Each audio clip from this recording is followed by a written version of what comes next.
Head coach Nicole Dickson. Coach, how does it feel? The new head coach at New Mexico. How does that sound? I've been in Albuquerque with some transfers and some visits the last 10 days, and it's been a lot of fun. So excited to get through the process of moving and get there permanently and get started. Tell me through what was it through the process there? What was it about New Mexico that stood out as the process kind of developed? Well, the first thing for me was the administration. Obviously, SFA, I've got a great support staff above me, just around me within the community, and that's something that I was looking for in my next step. So the people in place had the same vision that I had at a place that I wanted to be. So both Eddie and David, really aligned with my core values, and they wanted softball to be more competitive. And it's got great bones. I mean, Albuquerque is a great city, but it still has that family feel. The facility is great. The campus is great. So, I mean, just everything just kind of fell into place. I know we spoke in the past, and obviously, I'm sure it was a hard decision to leave SFA because you obviously accomplished so much there. Was there anything that surprised you during the process that maybe you didn't know going in? Just Albuquerque itself surprised me. So when we initially talked, I was 50-50 on, I still, I had basically my whole team coming back besides first base going into next year. So we were set up again to be really competitive, win the league. And so, for me, like, Albuquerque itself surprised me. Like, I flew in, like, I went to dinner, we went to some restaurants, and it really, like, it's a big city with a family feel. And like, just random people within the community just want to support UNM. Like, everyone introduced themselves, and I felt really at home. And so that was probably like the number one selling point. Like, we can go to just a restaurant near campus and everybody like knows who you are, knows your whole life story before you even leave.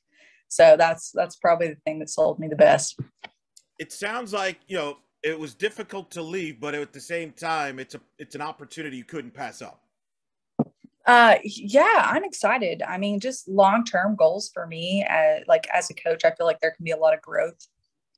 Just the ability to develop a facility. Like, I think that UNM can do a couple things where we can, make our facility the top in the Mountain West and set ourselves up to possibly host the conference tournament, host a regional. I mean, Albuquerque, you can fly in teams, and I mean, it's set up and designed to be able to hold a good number of people. Eddie Nunez is up as one of the rising stars in the athletic department in the industry as far as ADs. Talk about getting to know him because he's had a great vision and has built facilities, as you mentioned, at New Mexico there, and obviously he's committing to softball. Our first conversation, like my top three core values really like hit home with him. And we were basically on the same page. Like, families first for me. Accountability was second. I think that's kind of the hardest thing that, you really have to do with, today's kids is, people don't like to be held accountable. And then three is grace. Our job as educators and coaches is, not just do the X's and O's, but we've got to have grace and grow these young student athletes through the process and develop them into adults. And so we really just aligned with our core values. He's definitely a vision guy. Walk into some place and like, see the potential, and I mean, his vibe is contagious. So UNM is definitely, I mean, I think they're really blessed. I think he's done a really good job with relationships on campus. Like, the academics and just the university itself seems like they're really supportive of the athletic department, which I think having that relationship is what separates programs. What was the message you gave your team once you were announced the head coach, when you met with them as you were introduced as their head coach, their new head coach? What was the message you gave them? Oh man, it was crazy. So I was actually in Oklahoma City. Me and my dad have tickets every year, so that's kind of like our trip. We go up there, and so I did a Zoom call.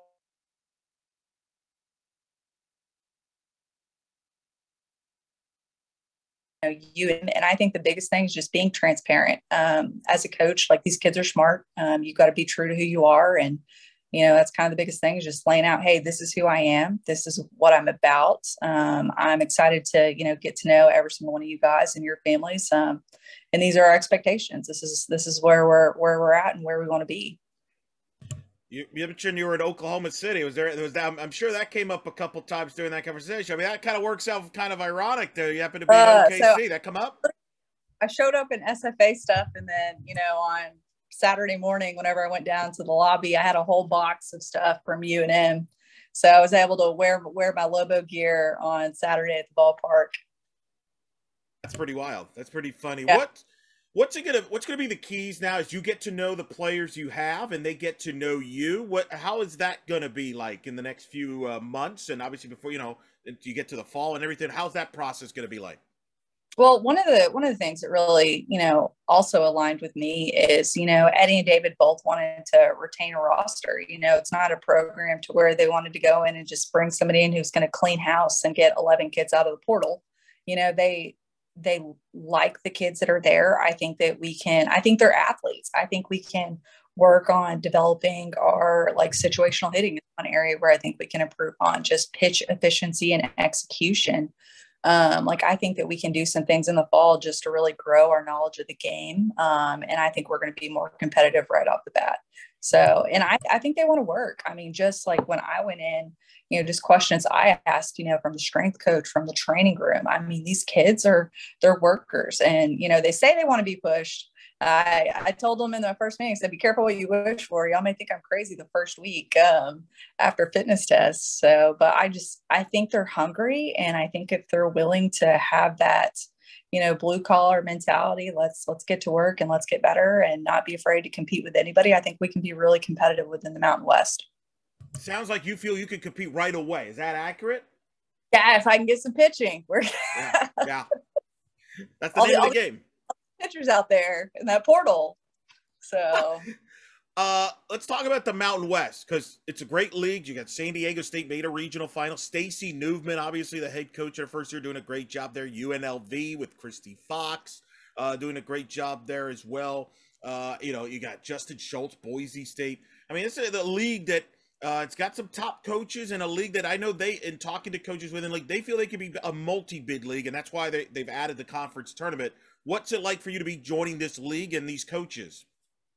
I'm excited. Just in my 5 to 6 years here at SFA, transitioning from Tyler Junior College, my growth as a coach has been tremendous, just from being in the league with coaches and at a different level. I've developed and I've improved in the last 5 years. So I'm excited to be amongst peers who are going to help me grow, help me develop. Because it's a get in and go. They're going to be good. We're going to have to prepare, but I'm excited just to be able to connect and learn from and, compete against, Olympians. It's exciting. And I do agree. It could be a 2-bid league. I think the top four teams at the tournament, anybody can win. So, it's exciting. It's exciting to be able to compete against the quality of competition we're going to see. You had to adapt at SFA as far as conference realignment and join to different conferences. Do you think that will help you too now as you kind of make the adjustment going to the Mountain West and get to know the Mountain West and learn the Mountain West? I'm kind of one of those people, I'm pretty keep it simple. It doesn't really matter who you're playing. We're going to try to be the best UNM softball team that we can be. We're going to know ourselves. We're going to develop our team identity, and we're going to show up and do the things that we can do well. And I think with our staff that we've got in place, we're going to prepare and have these kids ready to compete at a high level. Talk about the staff. I know that's always been important to you to have a good staff. What can you tell us as far as that and helping you turn at UNM? So I got lucky. Coach Spearman, she's been with me 5 years here at SFA. I was able to snatch her and take her to New Mexico, which we're family. She's basically like a sister. She can finish my sentences, and we balance each other really well. Very, very organized, very efficient, very competitive. Just from an X's and O's, her development, her player development is excellent. And we really align with our core values and our teaching philosophy. We're more so mentality approach than mechanics. A lot of programs are mechanics and they kind of cookie cutter everybody. And so for us, we think everything starts with your mentality. Are you confident? Approach. Do you have the right plan? Are we hunting the right pitches? And then we kind of fine tune and tweak and teach concepts and how to hit upspin, how to hit downspin, situational hitting. But we just aligned really well and it's been a good fit. She played and worked with one of my mentors, Travis Scott from Angelo State. He's one of the best in the business. And so for me, finding a staff comes from kind of tapping into my network of people who coach similar to me and have similar programs. And hey, who do you trust? Who do you know? And then my second person will start July 1st. We can talk afterward, but excited to get him on staff. I think he's going to do an excellent job as well. So that'll come out in the next couple of weeks.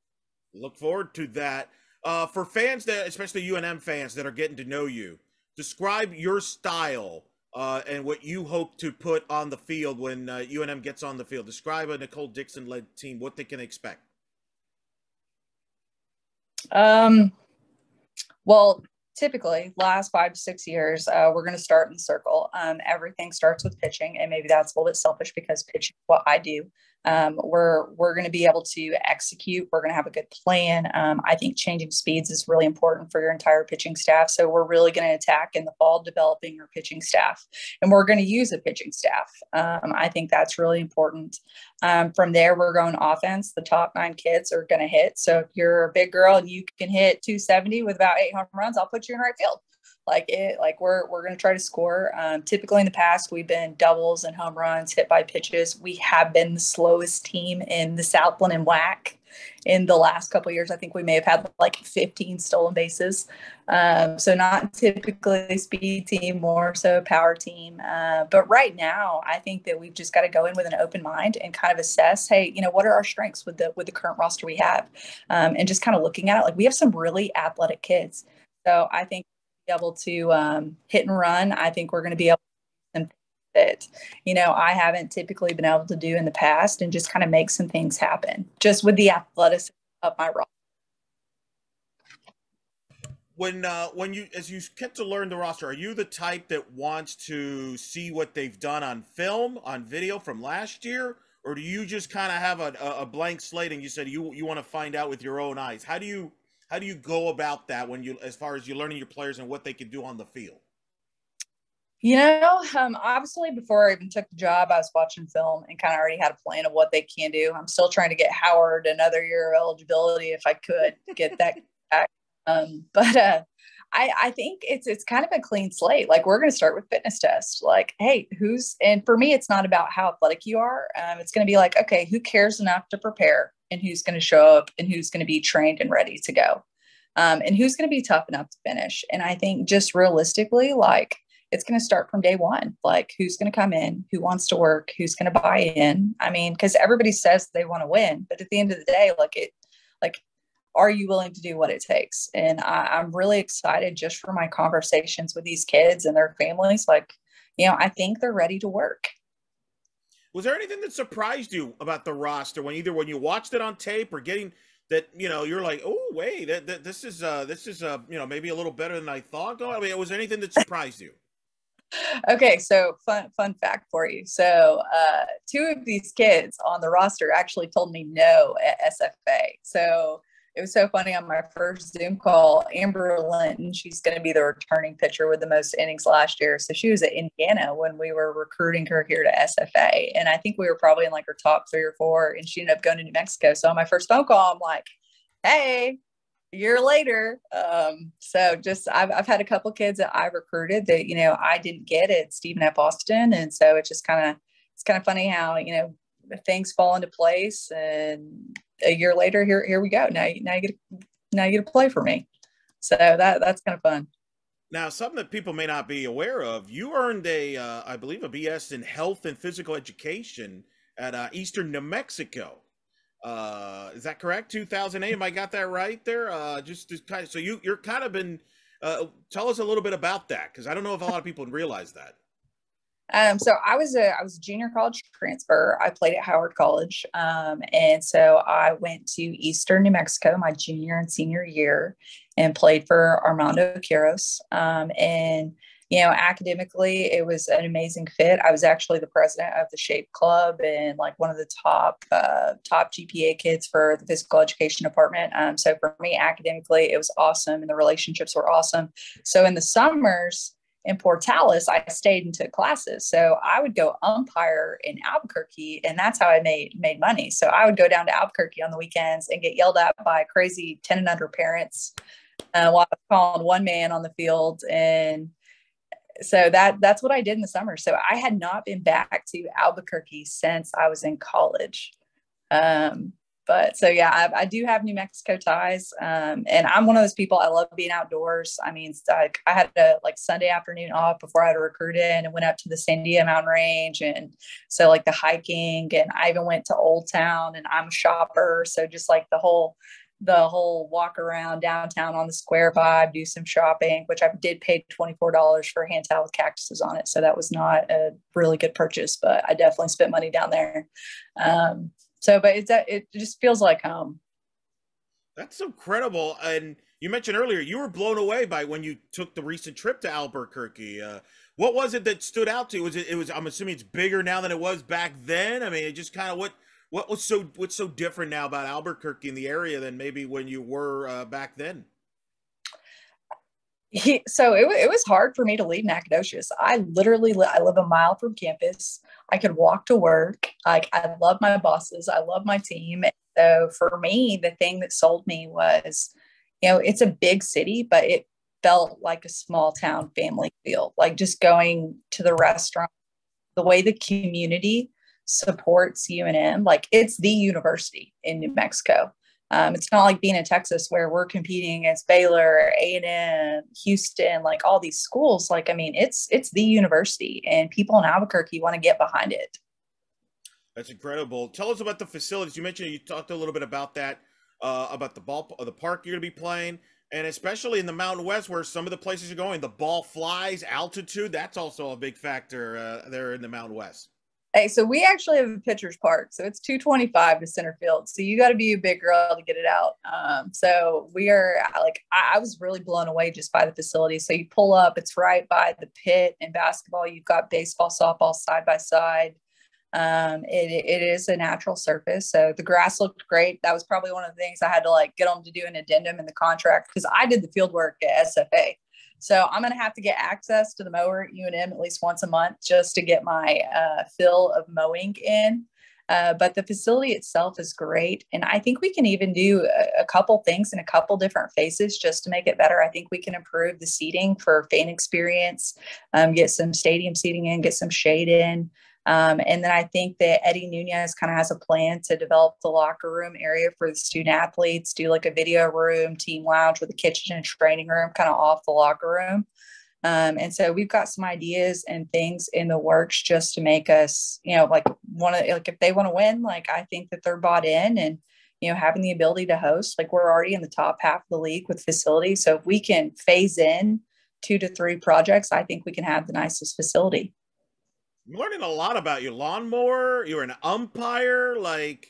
That's pretty wild. You should have negotiated that. Hey, I want the lawnmower and have access here as, part of the deal. That's my junior college roots coming in. That's because when you're a junior college coach, you do it all: athletic trainer, academic advisor, so equipment manager. So that's my JUCO roots coming out. Oh, I know that. I've spoken to many junior college coaches. I know all about that very well.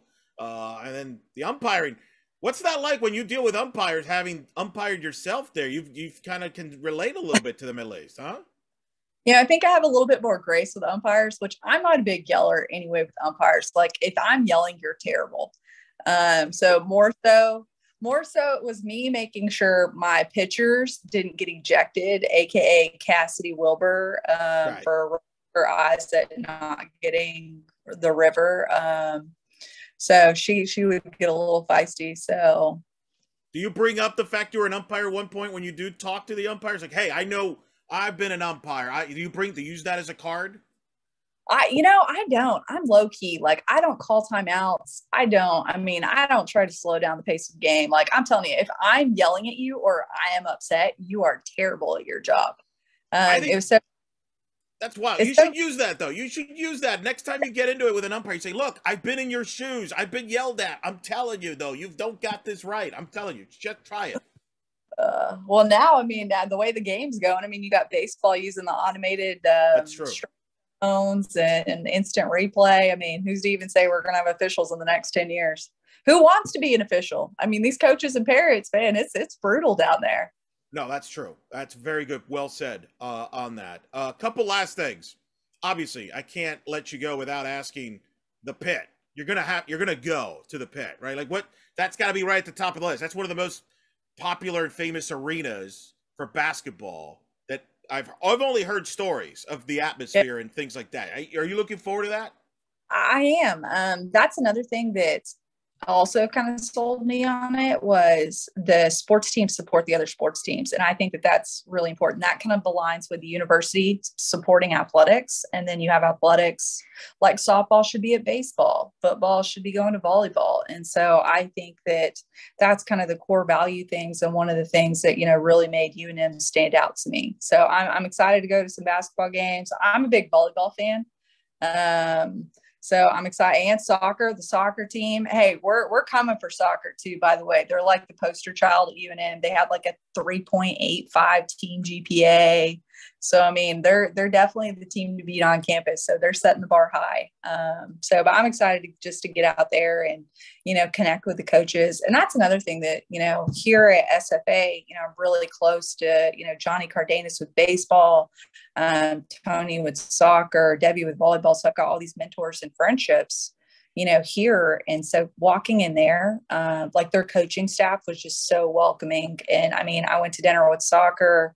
The baseball coach even canceled his golf game to spend some time with me, which I felt like that was a pretty big deal. So just being able to build relationships with the coaching staff and the community is something I'm excited to and looking forward to. That's incredible.